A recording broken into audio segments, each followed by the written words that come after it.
નમસ્કાર મિત્રો. ગયા લેક્ચરની અંદર આપણે હિસાબી પદ્ધતિ અને તેના પારિભાષિક શબ્દોની સમજની અંદર અગત્યના શબ્દો નફો, નુકસાન, સ્ટોક, ખરીદી, વેચાણ વિશે સમજણ મેળવેલી હતી મિત્રો. આજના આપણો જે લેક્ચર છે એની અંદર મિત્રો આપણે ચર્ચા કરવા જઈ રહ્યા છીએ નવા પારિભાષિક શબ્દો જે આગળ જતા તમારા ખૂબ જ કામના છે. આ અમારા 2019-20ના તેજસ્વી વિદ્યાર્થીઓ, આમાંથી મોટા ભાગના સ્ટુડન્ટ્સ CA લેવલે, CS, CMA, MB, MSc, IT લેવલે ગયા છે. આ દર્શાવવાની પાછળનો હેતુ એ છે કે તમને માર્ગદર્શન અને પ્રોત્સાહન મળે, જેથી તમે પણ ભવિષ્યમાં આવી સારી ડિગ્રી પ્રાપ્ત કરી શકો મિત્રો. હવે શબ્દ લઈએ છે દેવાદાર. તો દેવાદાર શું છે એના વિશેની આપણે સમજણ મેળવીએ, જેને અંગ્રેજીમાં ડેપ્ટર્સ અથવા ડેટર્સ તરીકે ઓળખવામાં આવે છે. વેપારી દ્વારા પોતાના ગ્રાહકોને ઉધાર એટલે કે શાખ પર માલનું વેચાણ કરવામાં આવે ત્યારે ગ્રાહકોને દેવાદાર તરીકે ઓળખવામાં આવે છે. ગ્રાહકને જેટલા રૂપિયામાં માલનું ઉધાર વેચાણ કરેલ હોય તેટલી રકમનો તે ધંધાનો દેવાદાર બને છે. દેવાદારને ચાલુ મિલકત પણ ગણવામાં આવે છે. તો મિત્રો, જે વેપારી છે એ પોતાના જે ધંધાનો માલ છે એ બે રીતે વેચતો હોય છે. એ રોકડેથી માલનું વેચાણ કરી શકે છે અથવા એ ઉધારમાં પણ માલનું વેચાણ કરી શકે છે. જો એ રોકડેથી માલનું વેચાણ કરે છે તો ગ્રાહક દેવાદાર બનતો નથી, પરંતુ વેપારી છે એ પોતાના દુકાનમાં જે ગ્રાહક વસ્તુ લેવા આવ્યો, માલ લેવા આવ્યો, અને ગ્રાહકને ઉધારને શાખ કહેવામાં આવે. શાખ એટલે પ્રતિષ્ઠા, કારણ કે તમે ઓળખતા હો તો જ ઉધાર આપવાના છો. અજાણ્યા વ્યક્તિને તમે ઉધાર આપવાના નથી. તો વેપારી દ્વારા ગ્રાહકને ઉધારમાં માલનું વેચાણ કરવામાં આવે ત્યારે ગ્રાહક દેવાદાર તરીકે ઓળખવામાં આવે છે.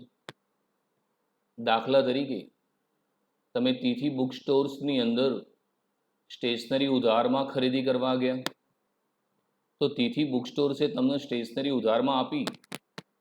હવે જ્યાં સુધી તમે એને પૈસા નથી ચૂકવતા ત્યાં સુધી તિથિ બુક સ્ટોર્સની માટે તમે દેવાદાર ગણાશો. હું તમને ઉધારમાં વસ્તુ વેચું અને મારે તમારી જોડેથી પૈસા લેવાના બાકી છે, તો જ્યાં સુધી તમે મને પૈસા નથી ચૂકવતા તો ત્યાં સુધી તમે મારા દેવાદાર ગણો. દેવાદાર મિત્રો હંમેશા ઉધાર વ્યવહારમાં જ સર્જાય. તમે રોકડેથી કોઈને માલ વેચો તો એ દેવાદાર નથી બનતો. રિલાયન્સના મોલ કે બિગ બજારમાં ગ્રાહકને રોકડેથી જ માલ વેચવામાં આવે છે તો ત્યાં કોઈ દેવાદાર બનતું નથી. પણ જો તમે તમારો જે ગ્રાહક છે એને ઉધારમાં વસ્તુ વેચો છો અને તમારે એની પાસેથી પૈસા લેવાના બાકી છે, તો જ્યાં સુધી પૈસા નથી આપતો ત્યાં સુધી આપણો દેવાદાર બને છે. ગ્રાહકને જેટલા રૂપિયામાં માલનું ઉધાર વેચાણ કરેલ હોય તેટલી રકમનો તે ધંધાનો દેવાદાર બને છે. દાખલા તરીકે તમે ગ્રાહકને 10,000નો માલ 10,000નો માલ વેચ્યો. હવે ગ્રાહકે તમને 2,000 રૂપિયા આપ્યા કે ભાઈ 2,000 છે, 8,000 હું પછી આપીશ. તો માલનું વેચાણ 10,000નું છે. હવે એણે તમને 2,000 રૂપિયા આપ્યા છે, 8,000 રૂપિયા તમારે લેવાના બાકી છે. તો જ્યાં સુધી તમને 8,000 નહીં આપે ત્યાં સુધી તમારા ધંધાનો દેવાદાર બનશે. અને દેવાદારને ચાલુ મિલકત ગણવામાં આવે છે. જે મિલકતની મુદત 1 વર્ષ કરતાં ઓછી હોય એને ચાલુ મિલકત કહે છે, કારણ કે દેવાદાર બહુ વધુ 1 મહિના કે 2 મહિનામાં પૈસા આપી દેશે, એનાથી વધારે તો તમે ઉધારમાં વેચવાના નથી મિત્રો એને. હવે જે લેણદારો જેને ક્રેડિટર્સ તરીકે ઓળખવામાં આવે છે, જેમ વેપારી ઉધાર માલનું વેચાણ કરે છે તેમ ઉધાર માલની ખરીદી પણ કરે છે. જે વ્યક્તિ પાસેથી ઉધાર માલ ખરીદવામાં આવે તે વ્યક્તિ ધંધાનો લેણદાર બને છે. વેપારી જેટલા રૂપિયાના માલની ઉધાર ખરીદી કરેલ હોય તેટલી રકમ માટે તે વ્યક્તિ ધંધાનો લેણદાર બને છે. લેણદારને ચાલુ જવાબદારી તરીકે ગણવામાં આવે છે. તો જેમ મિત્રો વેપારી છે એ ગ્રાહકને ઉધારમાં માલનું વેચાણ કરે છે, તેમ એણે પણ ક્યાંક ઉધારમાં ખરીદી તો કરવી પડશે ને.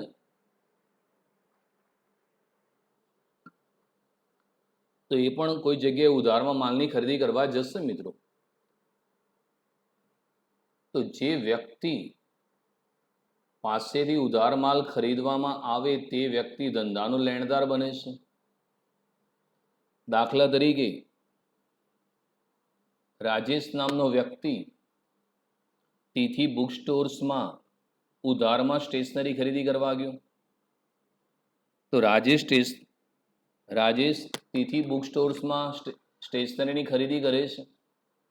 હવે એને ઉધારમાં ખરીદી કરી છે, એને પૈસા ચૂકવવાના બાકી છે.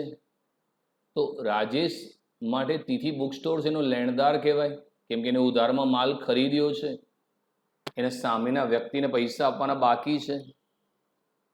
જ્યારે તિથિ બુક સ્ટોર્સની દ્રષ્ટિએ રાજેશ એ દેવાદાર બનશે, કારણ કે તિથિ બુક સ્ટોર્સે રાજેશનો માલ વેચ્યો છે અને રાજેશ જોડે પૈસા લેવાના બાકી છે.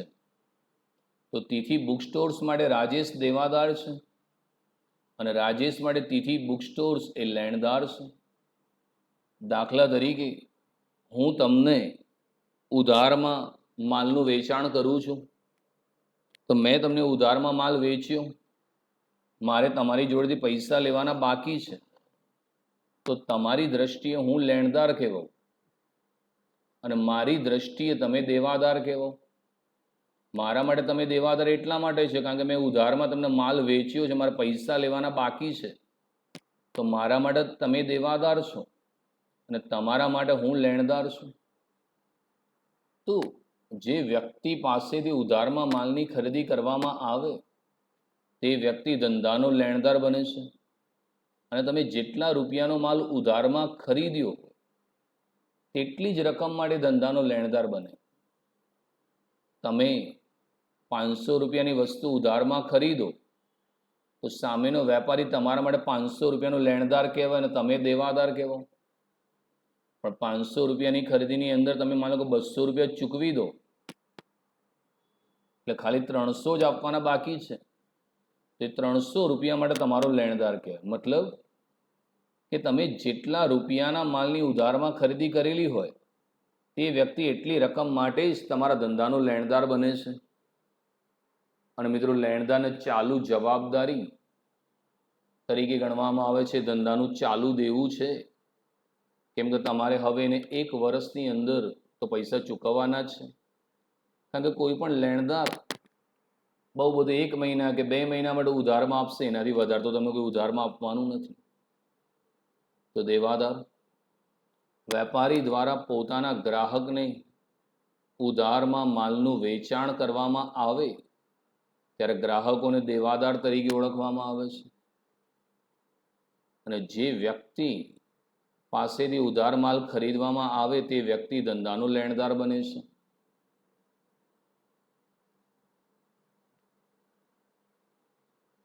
હવે લેણી હુંડી, જેને બિલ્સ રિસીવેબલ કહેવામાં આવે છે. લેણી હુંડી એક લેખિત દસ્તાવેજ છે જેમાં 2 પક્ષકારો હોય છે, એક હુંડી લખનાર અને 2 હુંડી સ્વીકારનાર. જેમાં હુંડી લખનાર ભવિષ્યની નિર્ધારિત તારીખે ચોક્કસ રકમ મેળવવાનો અધિકાર ધારણ કરે છે, એટલે કે તેનું લેણું બને છે.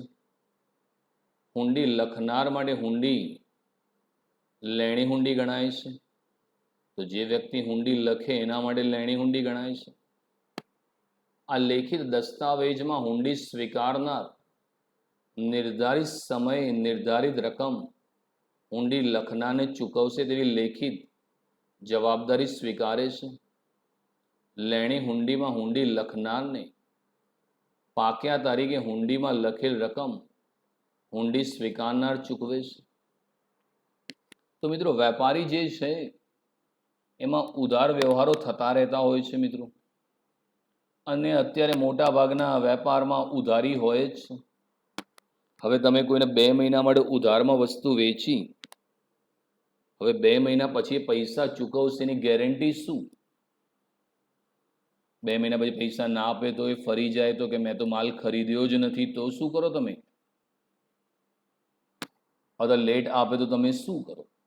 એટલે હવે વેપારી લોકો જે છે એ જ્યારે કોઈને ઉધારમાં વસ્તુ આપે તો એ વખતે એની જોડે લખાઈ લે છે કે ભાઈ અમે તમને આટલા રૂપિયાનો માલ 2 મહિનાની શાક કે 3 મહિનાની શાક પર આપ્યો છે, અને તમે 2 મહિના કે 3 મહિનામાં અમને પૈસા ચૂકવશો એવું વચન આપો.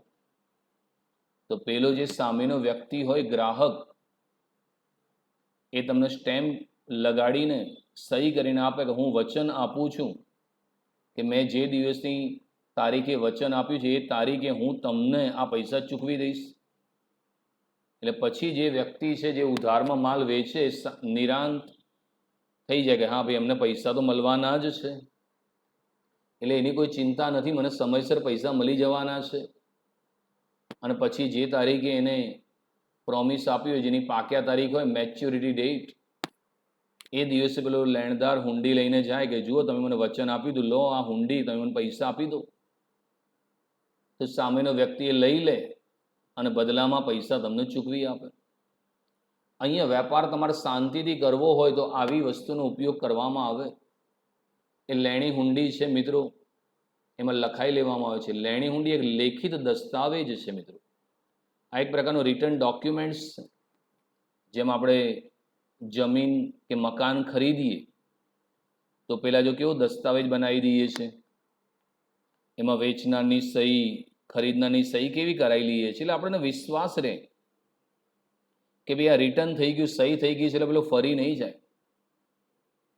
તો લેણી હુંડી મિત્રો એક પ્રકારનો લેખિત દસ્તાવેજ છે જેમાં 2 પક્ષકારો હોય છે, કે હુંડી લખનાર અને હુંડી સ્વીકારનાર. જેમાં હુંડી લખનાર ભવિષ્યની નિર્ધારિત તારીખે ચોક્કસ રકમ મેળવવાનો અધિકાર ધારણ કરે છે. અને હુંડી કોણ લખે મિત્રો? હંમેશા હુંડી લેણદાર લખતો હોય, જેને પૈસા લેવાના હોય એ દેવાદાર પર લખતો હોય, કારણ કે એને પૈસા લેવાના છે, એટલે એનું લેણું બને છે કે એને પૈસા લેવાના છે. અને હુંડી લખનાર માટે હુંડી લેણી હુંડી ગણાય. જે લખે એના માટે લેણી હુંડી, અને જે વ્યક્તિ હુંડી સ્વીકારે એના માટે દેવી હુંડી કહેવાય. દાખલા તરીકે મારે તમારી પાસે ટ્યુશનની ફીના પૈસા લેવાના છે.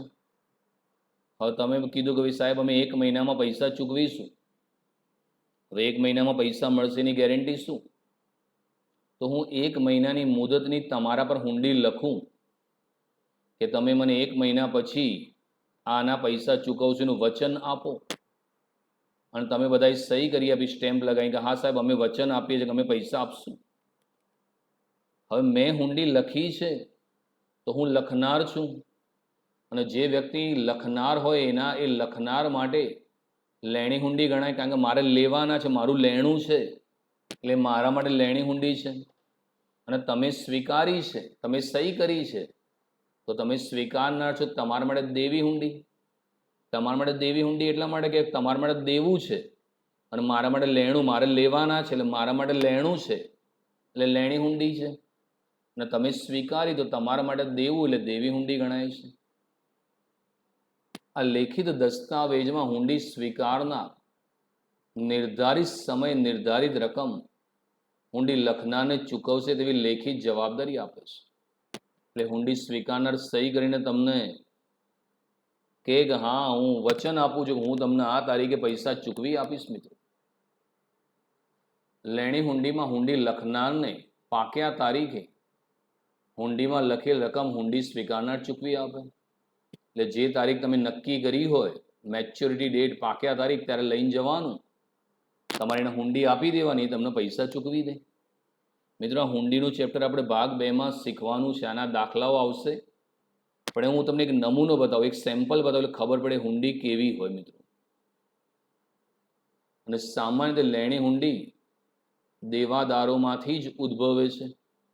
કારણ કે તમારે દેવાદાર જોડે પૈસા લેવાના હોય તે ચોક્કસ મળે, માટે લેણી હુંડી લખવામાં આવે. તો હજુ એક હુંડીનો નમૂનો, સ્પેસિમેન ઓફ બિલ્સ એક્સચેન્જ. આ હુંડી લખનાર છે. આ લખનાર કવિશ નામના વ્યક્તિએ હુંડી લખી છે. હવે એને 10,000 રૂપિયાનો માલ વેચ્યો છે, તો 10,000 રૂપિયા લેવાના હશે, તો આપને મળેલ અવેજ, એટલે કાં તો માલ આપ્યો હશે, કાં તો સેવા આપી હશે. આપને મળેલ અવેજ બદલ આજથી 3 માસ પછી રીતેશને અથવા તેમના ફરમાન મુજબ અંકે 10,000 પૂરા આપશો. અહીંયા કવિશ નામના વ્યક્તિએ હુંડી લખી છે. એ લખનાર છે, એટલે એના માટે લેણી હુંડી કહેવાય. અને કવિશે આ હુંડી ધવલ ઉપર લખી છે, અને ધવલને કીધું કે તમારે મને 10,000 રૂપિયા આપવા પડશે. હું રીતેશને મોકલું તો રીતેશને પૈસા આપી દેજો, અથવા હું જેને પણ મોકલું એને પૈસા તમે આપી દેજો. તો આ સામેના વ્યક્તિ છે ધવલ, જે તમારો દેવાદાર છે, એનું એડ્રેસ છે સરગમ ફ્લેટ, જોધપુર, અમદાવાદ છે. તો તમારે પૈસા લેવાના છે. એટલે અહીંયા જે ધવલ છે, આ સ્વીકારનાર, જો આ સ્વીકારનાર એ રેવન્યુ સ્ટેમ્પ ઉપર અહીંયા તમને એમ સહી કરીને આપે, હા હું વચન આપું, હું પૈસા આપી દઈશ તમને. હવે કવિશ નામના વ્યક્તિએ હુંડી લખી, તો એ લખનાર છે, તો એના માટે લેણી હુંડી કહેવાય. અને ધવલે હુંડી સ્વીકારી, તો એના માટે દેવી હુંડી છે. હવે અહીંયા ધવલે વચન આપ્યું કે હું 3 મહિના પછી પૈસા આપી દઈશ. એટલે કવિશ કાં તો જાતે જાય, કાં તો રીતેશ નામના વ્યક્તિને મોકલે, અને ધવલ એ હુંડી લઈ લેશે અને 10,000 રૂપિયા ચૂકવી આપશે. તો આ હુંડી છે. મિત્રો, જે વ્યક્તિ હુંડી લખે એ લખનાર માટે લેણી હુંડી છે, અને જે વ્યક્તિ હુંડી સ્વીકારે એના માટે દેવી હુંડી છે. મિત્રો, હવે લઈએ છીએ લેણું, એટલે કે રિસીવેબલ્સની ચર્ચા કરીએ છીએ.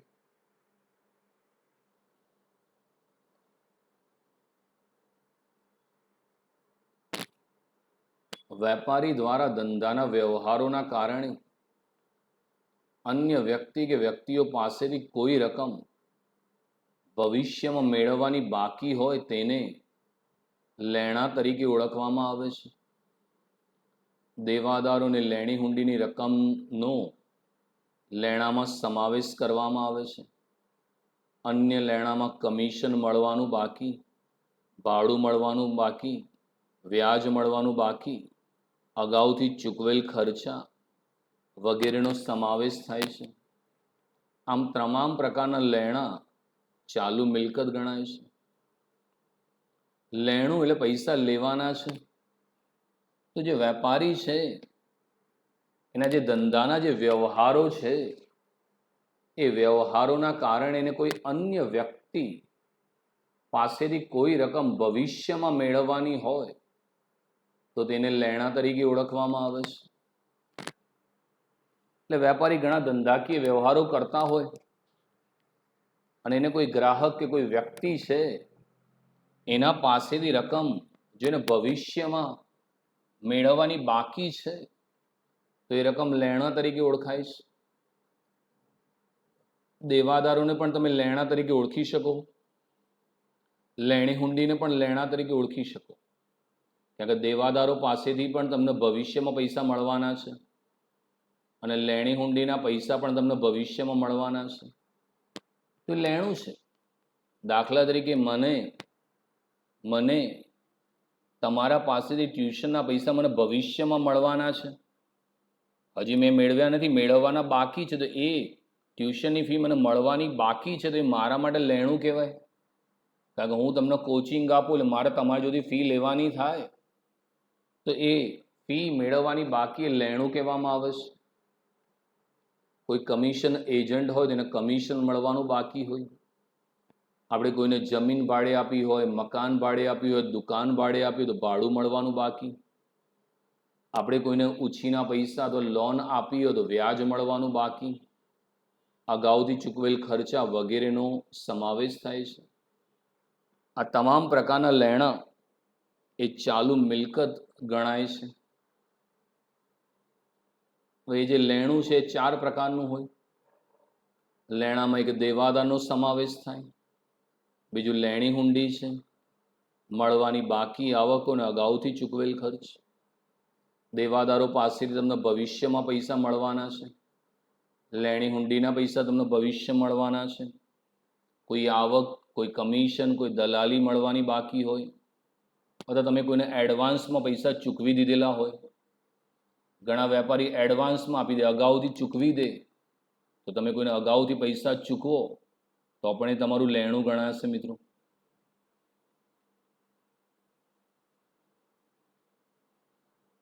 હવે છે દેવી હુંડી, બિલ્સ પેએબલની વાત કરીએ.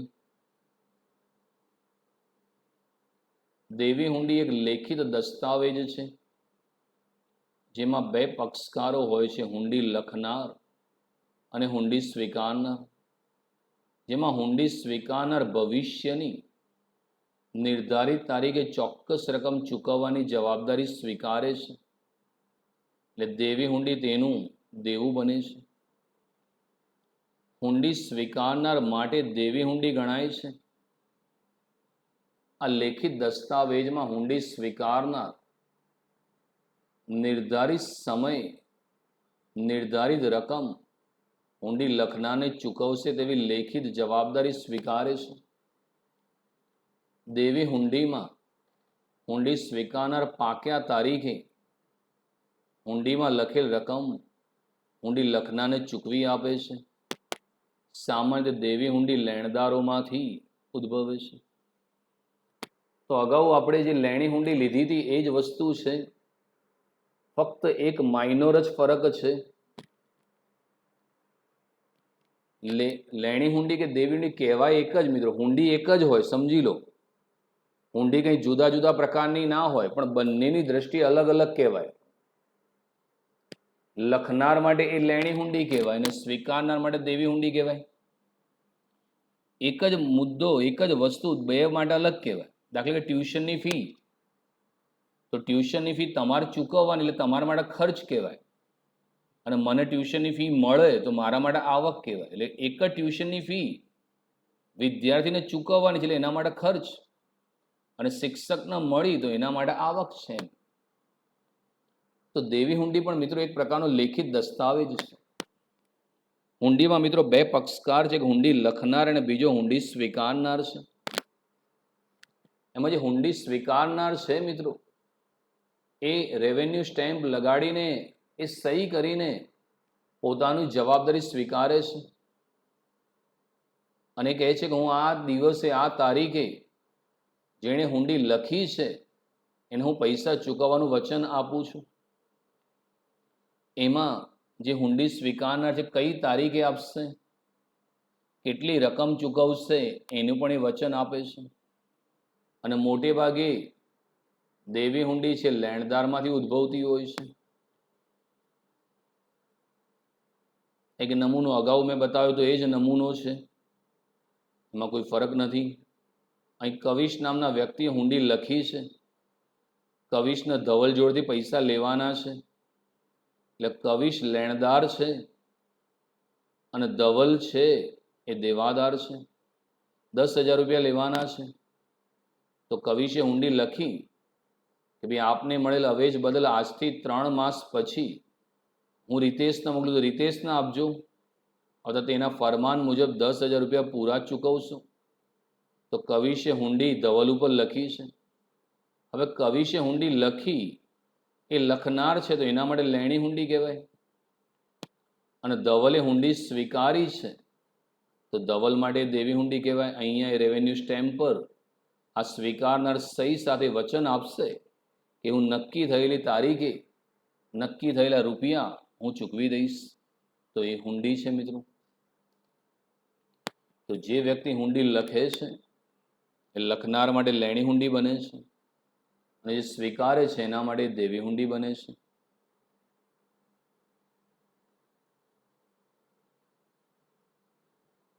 દેવું જેને પેયેબલ્સ કહેવામાં આવે છે, વેપારી દ્વારા ધંધાના વ્યવહારોના કારણે અન્ય વ્યક્તિ કે વ્યક્તિઓને કોઈ રકમ ભવિષ્યમાં ચૂકવવાની હોય તેને દેવા તરીકે ઓળખવામાં આવે છે. લેણદારો અને દેવી હુંડી ની રકમનો સમાવેશ દેવામાં કરવામાં આવે છે. ઉપરાંત અન્ય દેવામાં પગાર ચૂકવવાનો બાકી, મજૂરી ચૂકવવાની બાકી, કોઈ ખર્ચ ચૂકવવાનો બાકી, અગાઉથી મળેલા આવક વગેરેનો સમાવેશ કરવામાં આવે છે. અગાઉથી મળેલ આવકો એક પ્રકારનું દેવું ગણાય છે. આ તમામ પ્રકારના દેવા ચાલુ જવાબદારી છે. લાંબા ગાળાની જવાબદારી પણ હોય છે, જેની આપણે અગાઉ ચર્ચા કરેલી છે. તો દેવું શું છે? તો મિત્રો, વેપારી છે એ ધંધામાં ઘણા બધા વ્યવહારો કરતો હોય છે, રોકડેથી અને ઉધારમાં કરતા હોય છે. તમે જો રોકડેથી વ્યવહાર કરો તો દેવું નથી બનતું, પરંતુ વેપારી જે ધંધાના જે વ્યવહારો કરે છે અને એને કારણે કોઈ વ્યક્તિને કોઈ રકમ એને ભવિષ્યમાં ચૂકવવાની હોય તો એનું દેવું ગણાય છે. એમાં લેણદારનો સમાવેશ થઈ જાય, એમાં દેવી હુંડીનો સમાવેશ થઈ જાય. દાખલા તરીકે મેં ક્લાસીસ બનાવું છું તો મારા ક્લાસીસ માટે મેં 2 લાખ રૂપિયાની નાગરિક બેંકમાંથી લોન લીધી. હવે મેં નાગરિક બેંકમાંથી 2 લાખ રૂપિયાની લોન લીધી, એનો મતલબ એ થયો કે મારા ભવિષ્યમાં નાગરિક બેંકને 2 લાખ રૂપિયાની લોન વ્યાજ સહિત ચૂકવવાની છે. તો મારે નાગરિક બેંકને 2 લાખ રૂપિયા ભવિષ્યમાં ચૂકવવાના છે, તો એ 2 લાખ રૂપિયા મારા માટે દેવું કહેવામાં આવશે. કેમ કે મેં પૈસા ઉછીના લીધા છે, તે મારા માટે દેવું કહેવાય. દાખલા તરીકે મેં તિથિ બુક સ્ટોર્સમાંથી 500 રૂપિયાની સ્ટેશનરી ઉધારમાં ખરીદી, તો મેં 500 રૂપિયાની ખરીદી ઉધારમાં, તો મારે એ રકમ ભવિષ્યમાં ચૂકવવાની છે, તો એ રકમ મારા માટે દેવું કહેવામાં આવે. કોઈ શિક્ષક મારા ત્યાં નોકરી કરતો હોય અને એને મારે પગાર ચૂકવવાનો બાકી હોય તો એ પગાર મારા માટે દેવું કહેવાય. કોઈ મજૂર છે એને આપણે પૈસા ચૂકવવાના બાકી છે, તો ચૂકવવાની બાકી મજૂરી એ ધંધાનું દેવું કહેવાય. કોઈ ખર્ચ તમારે ચૂકવવાનો બાકી છે તો એ દેવું કહેવાય છે. દેવું છે મિત્રો એક પ્રકારની જવાબદારી કહેવાય. એમાં 2 આવે, એક ચાલુ જવાબદારી પણ આવે ને એક લાંબા ગાળાની પણ જવાબદારી આવે. જે દેવું તમારે 1 વર્ષમાં ભરી દેવાનું હોય, 1 વર્ષમાં પૈસા ચૂકવવાના હોય, એ ચાલુ જવાબદારી કહેવાય. અને જે દેવાની મુદત 1 વર્ષ કરતાં વધુ હોય એ લાંબા ગાળાની જવાબદારી કહેવાય. દાખલા તરીકે હું તમારી પાસેથી 1 લાખ રૂપિયા ઉછીના લઉં, વ્યાજે લઉં, 6 મહિના માટે મેં લીધા 1 લાખ રૂપિયા તમારી પાસેથી, તો મારે તમને 1 લાખ રૂપિયા આપવાના છે, તો એ રકમ મારા માટે દેવું કહેવાય. પણ 6 મહિના માટે એટલે 1 વર્ષમાં ચૂકવવાના છે, તો એ મારા માટે ચાલુ જવાબદારી કહેવાય. પણ હું તમારી પાસેથી 1 લાખ રૂપિયા 5 વર્ષ માટે લઉં, કહું હું તમને 5 વર્ષ પછી આપીશ, તો એ લાંબા ગાળાની જવાબદારી કહેવાય. કેમ કે અહીંયા મુદત 1 વર્ષ કરતાં વધુ છે મિત્રો. દેવાની અંદર મિત્રો 4 આવે, એક લેણદાર, દેવી હુંડી, ચૂકવવાનો બાકી ખર્ચ, અગાઉથી મળેલ આવક. તમે લેણદાર પાસેથી ઉધારમાં માલ ખરીદ્યો, તમારે એને ભવિષ્યમાં ચૂકવવા પડે. લેણદારે હુંડી લખી હોય અને તમે સ્વીકારી હોય તો દેવી હુંડી તમારા માટે દેવું કહેવાય. તમારે કોઈ ખર્ચ ચૂકવવાનો બાકી હોય, પગાર ચૂકવવાનો બાકી હોય, કે કોઈના પાસે તમે એડવાન્સમાં પૈસા લઈ આવ્યા હોય, અગાઉથી લઈ આવ્યા હોય, તો એ પણ તમારા માટે દેવું કહેવાય.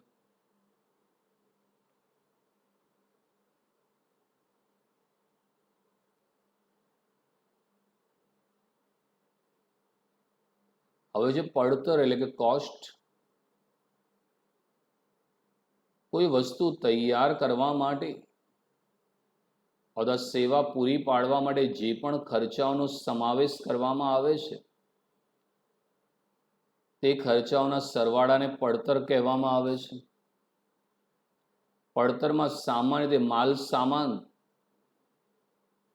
ની પડતર, મજૂરી પડતર અને અન્ય પડતરનો સમાવેશ કરવામાં આવે છે.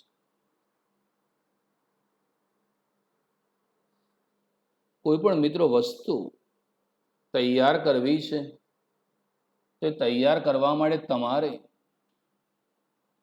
ઘણા બધા ખર્ચાઓ કરવા પડે. દાખલા તરીકે ખેડૂતને ઘઉં વાવવા છે, સમજજો, તે ખેડૂતને ઘઉં વાવવા છે, તો એને ઘઉં માટે એ માની લો કે 50,000નું બિયારણ લાવ્યો, 50,000નું બિયારણ છે, 10,000નું ખાતર છે. સમજો, 50,000નું બિયારણ છે, 10,000નું એક ખાતર લાવ્યો, 10,000ની જંતુનાશક દવાઓ લાવ્યો, જે મજૂર રાખ્યા હતા એને 20,000 રૂપિયા આપ્યા. તો એ બધાને જે ખર્ચા કરીને સરવાળો કરીએ તો એ ઘઉંની પડતર કહેવાય. 50,000 બિયારણના વત્તા 10,000 ખાતર એટલે 60,000, વત્તા 10,000 જંતુનાશક દવા એટલે 70,000, અને 20,000 રૂપિયા મજૂરને મજૂરી આપી તો 70 વત્તા 20 90,000 એ ઘઉંની પડતર કહેવામાં આવે. તો કોઈ પણ વસ્તુ તમે જ્યારે તૈયાર કરો છો, તો તૈયાર કરવા માટે તમે જે પણ ખર્ચાઓ કરો છો, એ ખર્ચાઓનો સરવાળો છે એને પડતર કહેવામાં આવે છે. દાખલા તરીકે એશિયન ટાઇલ્સનું ઉત્પાદન કરે, ટાઇલ્સ બનાવવા માટે જે માલ સામાન લાગે, જે મજૂરી લાગે, જે લાઇટ બિલનો ખર્ચો આવે, જે મજૂરોને મજૂરી ચૂકવવી પડે, જે ટ્રાન્સપોર્ટેશનના પૈસા ચૂકવવા પડે, એ બધાના એક ખર્ચાનો સરવાળો કરે, તેને પડતર કહેવામાં આવે છે. એ વસ્તુની મિત્રો પડતર બની જાય છે.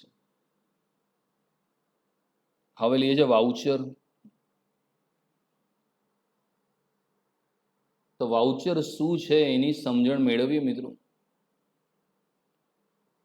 વાઉચર એ ધંધાકીય વ્યવહારનો લેખિત પુરાવો છે. વાઉચરના આધારે વ્યવહારનો પ્રકાર નક્કી થાય છે. રોકડનો વ્યવહાર, શાક પરનો વ્યવહાર, ખરીદીનો વ્યવહાર, વેચાણનો વ્યવહાર, બેંક સાથેનો વ્યવહાર, ખર્ચનો વ્યવહાર, આવકનો વ્યવહાર, મિલકતનો વ્યવહાર, દેવાનો વ્યવહાર વગેરે પ્રકારો વાઉચરના આધારે નક્કી થાય છે. વ્યવહારનો પ્રકાર નક્કી થયા પછી ખાતાના નિયમોના આધારે વ્યવહારની ધંધાની હિસાબી ચોપડે નોંધ કરવામાં આવે છે. તો મિત્રો વાઉચર શું છે? એકાઉન્ટનો શબ્દ છે વાઉચર. તમે એને ગુજરાત બિલ કહો છો, પહોંચ રસીદ કહો છો. તમે કોઈ બી જગ્યાએ ખરીદી કરવા ગયા તો તમે બિલ લો છો ને, તો જેને તમે બિલ કે રસીદ કે પહોંચ કહો છો એને એકાઉન્ટમાં વાઉચર કહેવામાં આવે છે. વ્યવહારને સમર્થન આપતો લેખિત દસ્તાવેજી પુરાવો એ વાઉચર છે મિત્રો. જેમ કે તમે બેંકમાં પૈસા ભરવા ગયા તો બેંક તમને એક પૈસા ભરવાની સ્લીપ આપે, તમે એમાં બધી વિગતો ભરી દો, પછી બેંક એના પર સિક્કો મારીને એક બિલ તમને આપે ને એક પોતાની જોડે રાખે. તો એક પુરાવો છે કે તમે બેંકમાં પૈસા ભર્યા છે, તો એ વાઉચર કહેવામાં આવે છે. એ વાઉચર છે. તમે કરિયાણું ખરીદવા કોઈ મોલમાં ગયા તો એ કરિયાણું ખરીદ્યા પછી તમને બિલ આપે છે, એ વાઉચર છે. વાઉચર અલગ અલગ પ્રકારના હોય, એનાથી ખબર પડે. તમે હવે જ્યારે કોઈ જગ્યાએ ખરીદી કરો ત્યારે જોજો, જો તમે રોકડેથી ખરીદી કરી હશે, રોકડેથી, તો બિલ ઉપર કેશ મેમો લખેલો હશે. ઉધારમાં લીધી હશે તો એને ક્રેડિટ મેમો લખેલું હશે. તમે ખરીદી કરો તો તમે ખરીદનાર છો એટલે તમારું નામ નીચે લખવામાં આવશે, વેચનાર છે એનું નામ ઉપર લખેલું હશે. એમ દરેકે દરેક વ્યવહાર છે એના માટે વાઉચર હોય છે. જેમ કે તમારે કે લાઇટ બિલ આવે તો લાઇટ બિલમાં બધું લખેલું હોય, તમારું નામ છે, ઉપર UGVCL લખેલું છે તો કે વીજળી વેચનાર છે, તમારું નામ નીચે, મીટર નંબર અને બિલની બધી માહિતી છે. અને તમે જ્યારે બિલ ભરવા જાઓ તો બિલ ભર્યા પછી બી લોકો તમને પહોંચ આપે છે તો વાઉચર છે મિત્રો, એને આપણે બિલ કહીએ છીએ. એ બધા જ મિત્રો ધંધામાં બધા બિલો સાચવી રાખવામાં આવે, બધા વાઉચર છે ફાઇલમાં મૂકી રાખવામાં આવે અને પછી એ વાઉચર છે એના આધારે ધંધામાં એની હિસાબી ચોપડે નોંધ કરવામાં આવે છે. એના આધારે ધંધામાં બધી મિત્રો નોંધ થતી હોય છે. તો વાઉચર એટલે ધંધાના વ્યવહારનો લેખિત પુરાવો છે મિત્રો. એ જ વાઉચરથી જ ખબર પડે કે તમે ધંધામાં ખરીદી કરી છે કે વેચાણ કરી છે. કારણ કે જે એકાઉન્ટ લખવાનું હોય, હિસાબો, એ વાઉચરના આધારે લખવામાં આવે છે. હવે ચર્ચા કરીએ છીએ આપણે વટાવની મિત્રો. તો હવે આપણે વટાવ શબ્દની સમજ મેળવીશું કે વટાવ શું છે અને ધંધામાં વટાવ કયા કયા પ્રકારનો જોવા મળે છે. તો એની મિત્રો આપણે સમજણ મેળવીશું. હવે આપણે ચર્ચા કરીએ છીએ મિત્રો વટાવની ડિસ્કાઉન્ટની ચર્ચા કરીશું. વટાવ શબ્દ માલના ખરીદ વેચાણમાંથી ઉદ્ભવે છે. ખરીદ કે વેચાણની રકમમાંથી શરતોના આધીન અમુક રકમ બાદ કરવામાં આવે તેને ચોખ્ખી રકમ ચૂકવવામાં આવે છે. જે રકમ કુલ રકમમાંથી બાદ કરવામાં આવે છે તેને વટાવ કહેવામાં આવે છે. ખરીદ વેચાણની કુલ રકમમાંથી જેટલી રકમ ઓછી ચૂકવવામાં આવે કે મળે તેને વટાવ કહેવામાં આવે છે. વટાવના મુખ્યત્વે બે પ્રકાર છે, વેપારી વટાવ અને રોકડ વટાવ. તો મિત્રો વટાવ જે શબ્દ છે, ડિસ્કાઉન્ટ, જેનાથી પરિચિત છો તમે, એ માલના ખરીદ અને વેચાણમાંથી ઉદ્ભવે છે. જ્યારે માલની ખરીદી કે વેચાણ થતું હોય ત્યારે બિલમાં જે રકમ છે એમાં અમુક શરતોને આધીન અમુક રકમ બાદ કરી આપવામાં આવે છે અને ચોખ્ખી જે રકમ હોય, નેટ એમાઉન્ટ, એ ચૂકવવામાં આવે છે. હવે કુલ જે બિલની રકમ હોય, બિલમાં જે કુલ રકમ હોય એમાંથી જે રકમ બાદ કરી આપવામાં આવે તો જે રકમ તમે બાદ કરી છે વટાવ છે. એટલે કુલ રકમમાંથી તમે જે રકમ ઓછી ચૂકવી અથવા તમને ઓછા મળ્યા તેને વટાવ કહેવામાં આવે છે. અને વટાવ જે છે મિત્રો એ મુખ્યત્વે બે પ્રકારનો છે. એક છે વેપારી વટાવ અને બીજો છે રોકડ વટાવ. વેપારી વટાવની વાત કરીએ, ટ્રેડ ડિસ્કાઉન્ટ, તો વેપારી વટાવ શું છે એની સમજણ મેળવીએ. વેપારી દ્વારા વેચાણના સમયે કુલ કિંમતમાંથી અમુક ટકા રકમ બાદ કરી આપવામાં આવે તેને વેપારી વટાવ કહે છે. વેપારી વટાવ અંગેની ચોપડે નોંધ કરવામાં આવતી નથી. ધારો કે 10,000 રૂપિયાનો માલ 2% વેપારી વટાવે વેચ્યો તો કુલ કિંમત 10,000 માંથી 2%, એટલે કે 10,000 ના 2% થાય 200 રૂપિયા, એ બાદ કરવામાં આવે અને 9,800 રૂપિયાનું જ વેચાણ ચોપડામાં લખવામાં આવે છે. તો વેપારી જે છે એની દુકાનમાં જે ગ્રાહક વસ્તુ ખરીદી કરવા આવ્યો અને વધુ ને વધુ જથ્થામાં માલની ખરીદી કરે, એને લલચાવવા માટે વેપારી એને વેપારી વટાવ આપે છે, ટ્રેડ ડિસ્કાઉન્ટ આપે છે કે ભાઈ તું જેટલો માલ વધારે લઈશ એટલું તને હું વધારે ડિસ્કાઉન્ટ આપીશ. એટલે પેલો ગ્રાહક લલચાય ને વધુ ખરીદી કરવા જાય છે. તો વેપારી જે છે એ માલનું જે વેચાણ છે એનો જે સમય છે, એ માલની જે કુલ કિંમત છે, જે છાપેલી કિંમત છે, જે MRP છે, એમાંથી અમુક ટકા રકમ બાદ કરી આપે છે કે ચલ 10% લઈશ, ચલ 5% ઓછા, ચલ 2% ઓછા. તો માલની જે કુલ રકમ છે એમાંથી અમુક ટકા બાદ કરી આપવામાં આવે તો એને વેપારી વટાવ ગણવામાં આવે છે. અને વેપારી વટાવ છે એની મિત્રો હિસાબી ચોપડે નોંધ કરવામાં નથી આવતી, કારણ કે વેપારી રીતિ રિવાજ મુજબ એ આપવામાં આવે છે, એની ક્યારે પણ ચોપડામાં નોંધ નથી થતી. હા, એની રકમ બાદ કરવામાં આવે છે. ઉદાહરણ દ્વારા સમજીએ કે 10,000 રૂપિયાનો માલ 2%ના વેપારી વટાવે વેચ્યો, એટલે ગ્રાહક 10,000નો માલ લેવા આવ્યો, આપણે એને કીધું તને 2% ડિસ્કાઉન્ટ આપીશું, એટલે ભલે માલ 10,000નો છે, એ 10,000 માંથી આપણે એને 2% બાદ કરી આપીએ તો 10,000ના 2% થાય 200, એટલે આમ માલ 10,000નો છે, આપણે 200 રૂપિયાને ડિસ્કાઉન્ટ આપીએ તો 10,000 માઇનસ 200 એટલે 9,800 એને આપવા પડશે. અને ચોપડામાં વેચાણ 9,800 લખવામાં આવશે, 10,000 નહીં લખવામાં આવે. ભલે માલ 10,000નો હતો પણ તમે 2% લેસ કરી આપ્યા, 200 ઓછા કર્યા, તો તમારા જોડે પૈસા તો 9,800 જ આવશે. એટલે એનું વેચાણ તમારા ચોપડામાં લખવામાં આવે છે મિત્રો. બીજું છે રોકડ વટાવ, કેશ ડિસ્કાઉન્ટ. વેચાણ કરેલ માલની રકમ ઝડપથી પરત મળે તે હેતુથી ગ્રાહકોને આકર્ષવા માટે મળવા પાત્ર રકમમાંથી જે રકમ કાપી આપવામાં આવે છે તેને રોકડ વટાવ કહેવામાં આવે છે. રોકડ વટાવની ચોપડે નોંધ કરવામાં આવે છે. વેપારી વટાવ બાદ કર્યા પછી રોકડ વટાવ ગણવામાં આવે છે. ઉપર આપણે વેપારી વટાવનું એક્ઝામ્પલ લીધેલું, એમાં 9,800ની રકમ પણ જો 200 રૂપિયા રોકડ વટાવ આપવામાં આવે તો ગ્રાહક વેપારીને 9,600 ચૂકવશે. તેથી 200 રોકડ વટાવ ગણાશે. આ વટાવ રોકડ પ્રાપ્ત કરતી વખતે આપવાનો હોવાથી તેને રોકડ વટાવ ગણવામાં આવે છે. હવે રોકડ વટાવ શું છે? હવે મોટા ભાગના વેપારી જોડે જે ગ્રાહકો આવે એ ઉધારમાં વસ્તુ ખરીદતા હોય છે.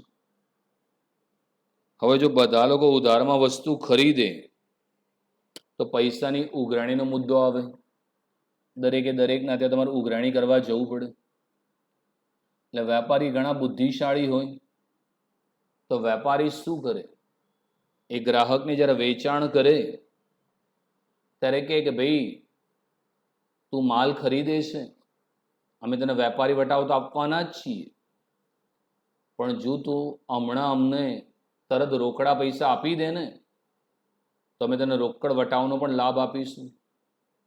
ઉપર ઉદાહરણ લીધું હતું કે 10,000નો માલ પર 2% ઓછા કરે તો એને 9,800 હતા. હવે વેપારી વટાવ કેવો છે? ઉધારમાં લઈ જાય તોય આપવો પડે અને રોકડેથી લઈ જાય તોય આપવો પડે. હવે 9,800નું બિલ બન્યું. હવે ગ્રાહક કહે છે હું તો ઉધારમાં લેવા આવ્યો છું, મારે જો પૈસા નહીં, હું તો તમને મહિના પછી આપીશ. એટલે વેપારી બુદ્ધિ રાખે, એને જે માલનું વેચાણ કર્યું છે એના પૈસા એને ઝડપથી મળે એ માટે ગ્રાહકને આકર્ષવા માટે ગ્રાહક ફટાફટ પૈસા આપે એ માટે મળવા પાત્ર રકમમાંથી જે રકમ કાપી આપે એને રોકડ વટાવ કહેવાય. આમ 9,800 લેવાના થાય પણ વેપારી એને એમ કે જો તું ઉધારમાં લે છે તો 9,800 આપવાના થશે, પણ જો તું મને અબ્બી હાલ રોકડા આપી દે અથવા કાલે રોકડા આપી જાય ને તો હું તને બીજા 200 રૂપિયા લેસ કરી આપીશ. હવે સમજો 10,000 પર 2% કાપીને 9,800 આપવાના હતા. હવે વેપારી એવું કીધું કે જો તું મને હમણાં પૈસા આપીશ તો હું તને બીજા 200 રૂપિયા વટાવ કાપી આપીશ. એટલે પેલો ગ્રાહક લલચાય કે જો ઉધારમાં લઈશ તો 9,800 થશે અને રોકડા આપીશ તો બીજા 200 ઓછા, તો મારે 9,600 જ ચૂકવવા પડશે. એટલે ફટાફટ પૈસા ચૂકવી દે. વેપારીનો ફાયદો એ થાય કે એને સમયસર પૈસા મળી જાય. અને ગ્રાહકનો ફાયદો એ થાય કે એને વેપારી વટાવ અને રોકડ વટાવ બંનેનો લાભ મળે. એટલે જે 10,000નો માલ હતો, જો રોકડા આપે તેને 9,600 જ ચૂકવવા પડે. પણ જો રોકડા આપે તો જ રોકડ વટાવનો લાભ મળે. જે ઉધારમાં ખરીદે તેને રોકડ વટાવનો લાભ મળતો નથી.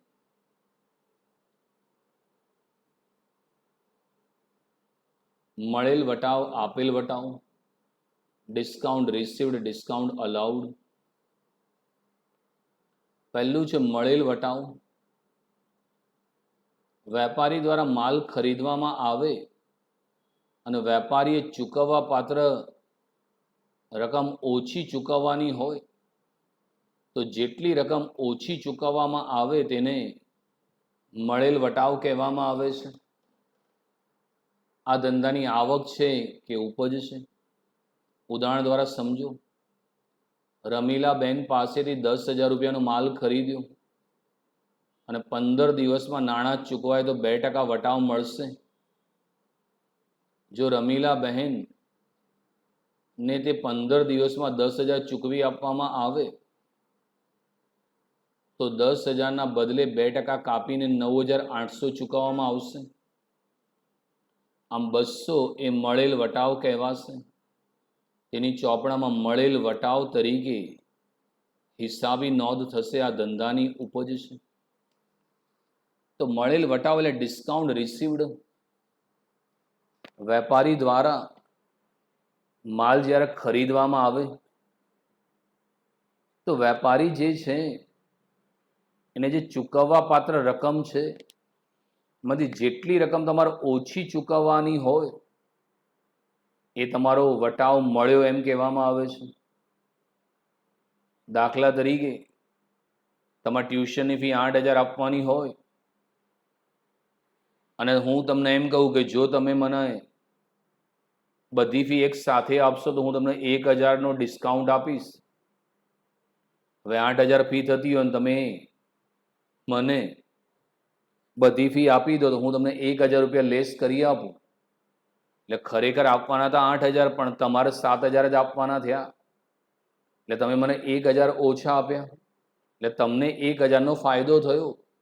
તો તમને 1,000નું ડિસ્કાઉન્ટ મળ્યું તો એ તમારા માટે મળેલ વટાવ કહેવાય. તમે રિલાયન્સના મોલમાં કરિયાણું ખરીદવા ગયા અને તમને જે MRP હતી એમાંથી અમુક ટકા ડિસ્કાઉન્ટ મળ્યું એટલે જે બિલ હતું એના કરતાં ઓછા આપવા પડે તો એ મળેલ વટાવ કહેવામાં આવે છે. દાખલા તરીકે આપણે રમીલાબેન પાસેથી 10,000નો માલ ખરીદ્યો. રમીલાબેને એમ કીધું કે જો તું મને 15 દિવસમાં નાણાં આપીશ તો હું તને 2% લેસ કરી આપીશ. એટલે માલ ખરીદેલો 10,000 પણ આપણે એને 2% ડિસ્કાઉન્ટનો લાભ લેવો છે તો આપણે 15 દિવસમાં પૈસા આપી દીધા.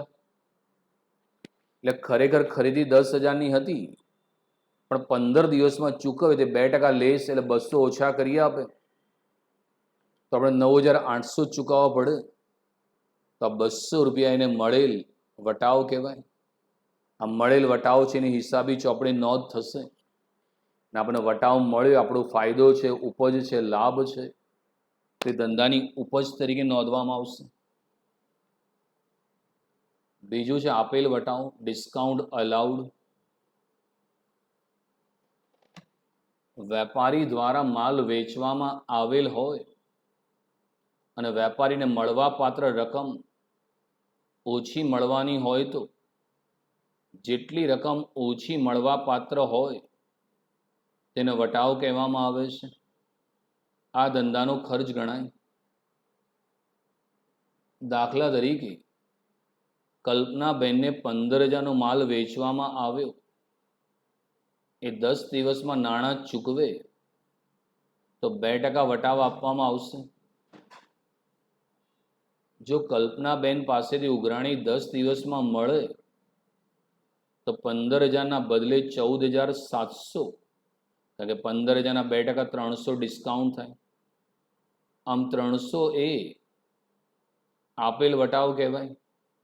તેની ચોપડામાં આપેલ વટાવ તરીકે હિસાબની નોંધ થશે. આ ધંધાનો ખર્ચ છે. તો વેપારી છે એના દ્વારા જ્યારે માલનું વેચાણ કરવામાં આવે છે તો વેપારીને જે મળવાપાત્ર રકમ હોય એમાંથી જે રકમ ઓછી મળવાની હોય, તો જેટલી રકમ ઓછી મળવા પાત્ર હોય તેને વટાવ કહેવામાં આવે છે. અને આ વટાવ એ ધંધાનો ખર્ચ કહેવામાં આવે છે. દાખલા તરીકે મારી ટ્યુશનની ફી 8,000 હોય, પણ હું એમ કહું કે જો વિદ્યાર્થીઓ તમે મને એક સાથે ફી ભરી દેશો તો હું તમને 1,000 રૂપિયાનો વટાવ આપીશ. હવે લેવાના છે ફીના 8,000, પણ હું 1,000 તમને ડિસ્કાઉન્ટની ઓફર આપું તો મારે લેવાના હતા 8,000 અને 10 વિદ્યાર્થી આવ્યા કે લો સાહેબ આ પૂરેપૂરી ફી, તો હું એમને 1,000નું ડિસ્કાઉન્ટ આપું તો 8,000ની સામે મને 7,000 મળશે. તો મેં વિદ્યાર્થીને 1,000નો વટાવ આપ્યો કહેવાય, કારણ કે 8,000ની સામે મને મળવાપાત્ર રકમ તો 7,000 જ રહી. તો 1,000 વટાવ આપ્યો એ મારા ધંધાનો ખર્ચ કહેવાય. અને તમે વિદ્યાર્થી તરીકે તમને 1,000 વટાવ મળે, તમને 1,000નો વટાવ મળ્યો તો એ તમારા માટે મળેલ વટાવ એ ધંધાની ઉપજ, અને મારા માટે આપેલ વટાવ એ મારા માટે ખર્ચ કહેવાય. દાખલા તરીકે તમે રિલાયન્સના મોલમાં કરિયાણું ખરીદી કરવા ગયા, તો એ બિલમાંથી તમને જે ટકા ડિસ્કાઉન્ટ આપે તો એના માટે આપેલ વટાવ છે ને ડિસ્કાઉન્ટ આપ્યું એટલે આપેલ વટાવ એના માટે ખર્ચ છે. અને જે ગ્રાહક વસ્તુ ખરીદી કરવા ગયો એને ડિસ્કાઉન્ટ મળ્યું તો એના માટે મળેલ વટાવ એના માટે ઉપજ છે. હું તમને ફીમાં ડિસ્કાઉન્ટ આપું તો એ મારા માટે આપેલ વટાવ છે, અને તમને ડિસ્કાઉન્ટ મળ્યું તો તમારા માટે મળેલ વટાવ છે. તો આ રીતે એની ચોપડામાં નોંધ કરવામાં આવે છે મિત્રો. તો આજે અગત્યના મુદ્દાઓની ચર્ચા કરી છે મિત્રો. તો તમે બધા જ સરસ ચોપડામાં લખીને તૈયાર કરી નાખજો મિત્રો. Thank you very much.